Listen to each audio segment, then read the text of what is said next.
I have more screen time in this movie than Alex Rodriguez does. Jennifer Lopez is just a girl from the Bronx with a dream in Halftime. Alonso, please tell us about this Netflix documentary. I'm trying to give you something with substance.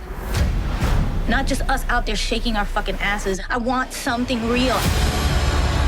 So, part of the very popular genre of the moment of big stars, making documentaries about themselves or having them made about themselves or signing off on films that are made about themselves. This is Jennifer Lopez, and it is her story, but it focuses very specifically on the events of about a year or so, from like the middle of 2019 to the beginning of 2020, where she goes through a rather tumultuous period because she stars in the movie Hustlers. It premieres the Toronto Film Festival and immediately sets off Oscar buzz, which sort of puts her on that particular campaign trail. And that's a documentary, by the way, that I think somebody needs to make, just the ins and outs of what an Oscar campaign looks like, because that's just nuts. Anyway, so all that is happening. And then also when the Colin Kaepernick stuff starts blowing up, the NFL decides, okay, we need to like make some sort of show of racial understanding. So we're going to have a Latina performer at the Super Bowl, except we're going to have two of them. We're going to get J-Lo and Shakira because somehow J-Lo isn't enough to do a Super Bowl halftime by herself. So she is schlepping out to go into the Golden Globes, go into the LA Film Critics Awards, where when Christy Lemire presents her with an award, and, glad handing a lot of journalists, and at the same time, trying to get this massive Super Bowl show together. And it's not unlike the Homecoming documentary, where you see the work and the choreography and the planning and all the behind the scenes stuff that makes these big extravaganza performances happen. It's very much an infomercial for Jennifer Lopez. Yeah. I mean, she's terrific, and I've thought that, but they kind of talk about how she became something of a joke in the media for a while because she was making a bunch of movies and dating a bunch of famous people and marrying a bunch of famous people, and people sort of lost sight of the artistry and kind of turned her into something else. But obviously, she's managed to turn that around in the last couple of years, especially. I think she's taken more seriously as an artist in all media, frankly. But, this is very much I'm going to give you some soulful, one-on-one interviews, but I'm also very much in charge of what you are and are not seeing in this movie. Her work ethic is astonishing to see her do these dance rehearsals, and like the young guys are like sweating and panting and telling themselves off. And she's like, come on, let's go. Do it again. She's superhuman.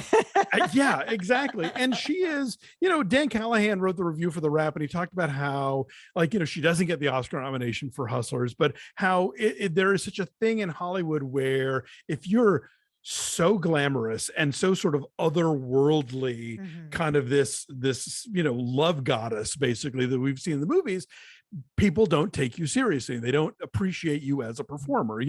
Bette Davis is always going to get more Oscar nominations than Rita Hayworth, because Rita Hayworth is, gorgeous and a pinup, and, Bette Davis is working her ass off and playing all these different kinds of roles and allowing herself to be on screen looking, certain ways that, are bold for a woman to do. And I'm sure at some point, if Jennifer Lopez wanted to do the monster route, basically, and play some role where she looked like shit, then suddenly acting, but you should be saying that when you see Out of Sight, even though she's gorgeous in that movie. Yeah, the paradoxes on display here are fascinating because the film depicts her simultaneously as a powerhouse and an underdog. Yeah. Right. Like she is warm and often profane in ways that are totally delightful and yet clearly so guarded,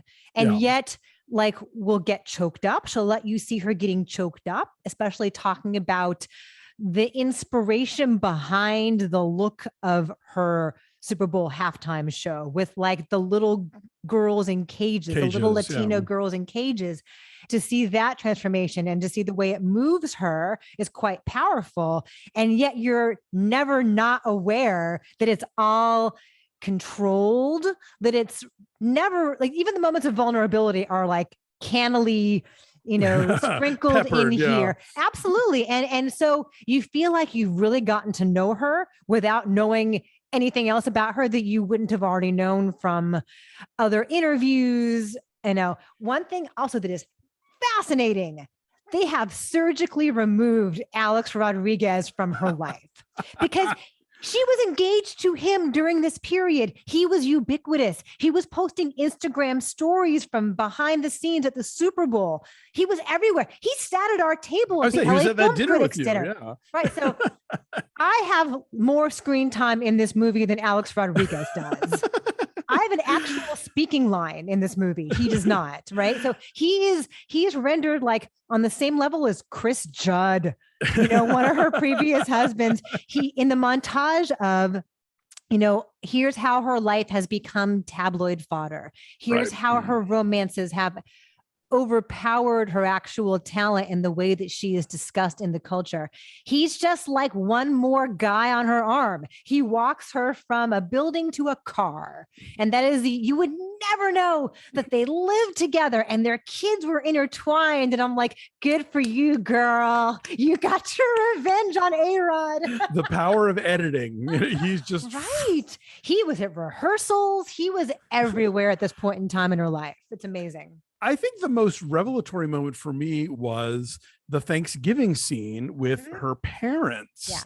And because there had been a scene earlier where she talks about how like she's got a family group chat and they're all like, go Jets, and talking about the Jets. And then one of them's like, oh, hey, last night was the Hustlers premiere. And I hear they're talking about you for an Oscar. Oh, that's great. Jets, like they are not it, and I've had that conversation with my family about something that I'm proud of. Like, okay, you don't know what that is, and you don't care. That's fine. Okay, moving on. But you get the sense that grounds her somewhat, though, right? Yes, exactly. As much as she can be. Yeah, like talk about the opposite of a stage mother. Like she basically left home because she wanted to pursue dance rather than just to be a high school student. And so yeah, it's the drive is insane and very admirable. And it's very much that thing of, when you are a person of color, when you are a woman of color, you have to work twice as hard in the hopes of getting like 3/4 as much, and so you just see her giving and giving and doing. But you also see like all those little girls who were in that Super Bowl show, like worship her. And the fact that she is doing what she's doing is going to maybe make their eventual, journey a little easier. Right. I think, she maybe wanted to entertain primarily and be splashy and be fun. And now she realizes as she's in her early 50s that she has to use her power and her platform for good. Definitely. Yeah. So I enjoyed this, even as I knew that it was an infomercial, the way that all these things are leading up to the big concert. There is that structure of all these, Katy Perry or Justin Bieber or Billie Eilish or whatever it is. It's definitely that same kind of structure. What's your number? Well, I'm a 7.2. I know you have to recuse yourself as a co-star of the film. That was so weird, man. Okay, if you're watching this, I'm at like the 1 hour and 6 minute mark, somewhere around there. It's just, I've had various people like take pictures of their TV screen and text it to me. Wearing a very flattering red dress, ma'am. Aren't you sweet? Marquesa from Rent the Runway. I don't own that dress. I borrowed that for a night. So anyway, it's very entertaining. So go check it out. It's on Netflix right now.